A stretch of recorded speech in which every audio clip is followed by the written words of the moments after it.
and welcome back to my YouTube channel. I'm Sim, and for those of you who are watching this video for the first time, I'm getting married this year and I'm sharing my entire journey with you. Today's video is all about legal contracts. And no, I don't mean signing a prenup.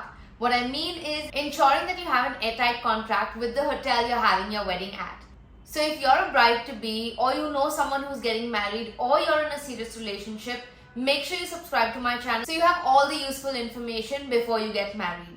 Now, I haven't hired a wedding planner because I am very hands-on and I want to do this entirely on my own. I am of course going to get a wedding coordinator so that on the day of the wedding, I'm not planning everything and I can actually enjoy the day. So before finalizing the hotel, we actually did not get a wedding planner because we have to pay the cost of the wedding planner and the wedding planner will have a cut with the hotel. So if you finalize on the hotel yourself, you will be saving yourself a lot of money. So if you want to save your time, effort and money, make sure you watch this video till the very end and don't forget to tap the subscribe button. And don't forget to share this video with everyone you know getting married.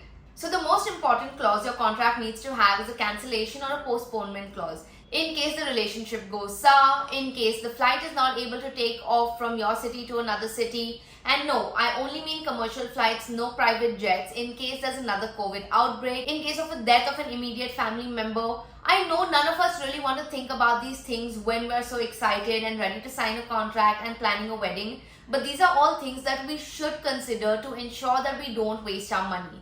So a lot of the hotels will have insurance against this and will add it to the contract. And one such hotel that does have it is the Marriott Group. They have insured all their events and they are able to give that benefit to you. Now I know what you're all thinking, that oh, maybe Sim is getting married at the Marriott Group, which is why she has so much info. That's not true. I'm not getting married at the Marriott Group, but that's the level of research I've done into this wedding planning process. So you know this series is going to be packed with information, so make sure you subscribe to my channel. Now, if your hotel doesn't have such an insurance, you can work with an insurance company to insure your event. However, because it's a one-off event, you're going to have to pay a very high premium. And so if you don't want to pay a high premium or it's not working out or that's an additional hassle, you can work with the hotel to get a payment structure in such a way where you pay bulk of the payment, about 70 to 80%, 30 days prior to the wedding. The second thing that I ensured I added to the contract is to ensure that the hotel gives you all types of furniture and equipment that they may have for the wedding.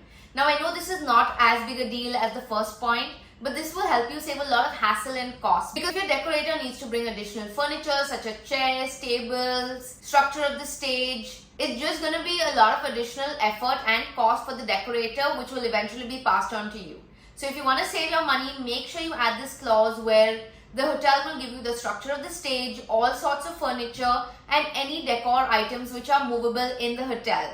So say if they have an ice cream stand in one of the restaurants and you want it for your pool party, make sure you add this to the clause where they can give you any movable pieces of furniture for your decor. The next one is to ensure that all the DJ and artist equipment is provided by the hotel. They definitely have a DJ console and a DJ area, so they can give you all that. So if you're having a pool party or you're having a party in the banquet, they already have a DJ set up there. So they already have a console set up, they already have speakers inbuilt. So make sure you're allowed to access all these equipments. The next one is in terms of venues. So make sure your hotel cannot change the venue after you have signed the contract, and all venues in the hotel are available to you on those dates. I've heard this a lot of times, that after you book the ballroom and say a little later you want to change the venue for the event. A lot of hotels do not allow that because they've already sold the poolside on that day to another wedding party. And you don't want something like that to happen on your big day. So make sure you add this to the clause where all the venues are available to you and they cannot change this prior to the event, whatever may happen. And the next one is also very important, is that they don't charge you for any venue rentals. So if you're having a reception in the ballroom, make sure you're not paying any rent on the ballroom. Make sure you're only paying for the food and drinks at the hotel.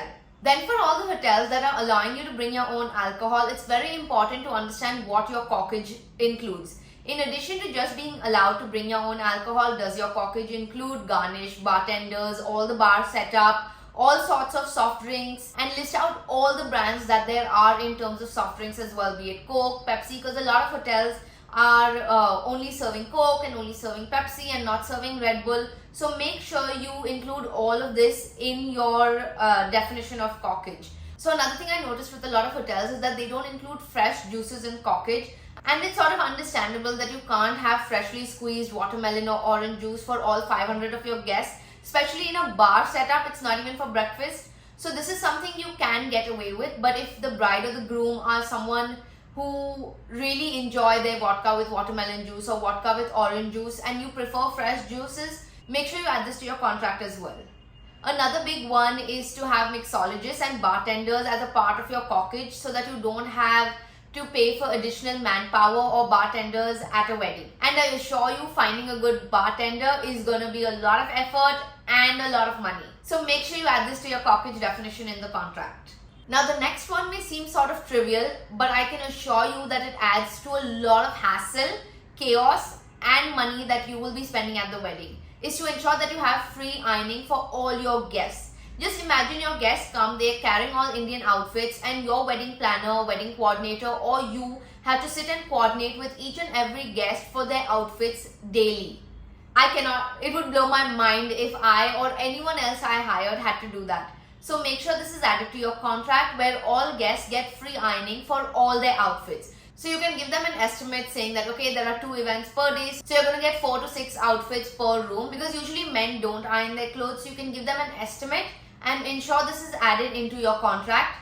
And if they're not willing to give it to you free, make sure you negotiate a very good deal for this and ensure that they are taking on the execution and coordination bit with each guest for this as well. Now the next one, I know you're going to get a vendor for sound and light because you want to have that LED stage. But a lot of hotels have a certain limit on the ampere requirements that they can give you for an event. So make sure you find your electricity requirements from your sound and light vendor and include this into the contract. But if you're not able to find that out before signing the contract, you can just add a blanket statement wherein the hotel is responsible for all electricity requirements for your wedding. And the second last one, which is very important, is that you set your rates for your pre and post nights, because all your friends and all your guests who are coming in a day earlier or are planning to stay a day later shouldn't have to pay a large amount of money to be there. So make sure that's already added into the contract. And the last and the most important one is that, again, if you're having a destination wedding, you need a certain amount of recce nights to go plan the wedding, to meet all your vendors, to meet your wedding coordinator, to meet your decorator, everything that's required, even to go for your pre-wedding shoot. Make sure that you have enough recce nights for you and your family to go without any stress. If you found all these tips helpful, make sure you tap the subscribe button. Bye.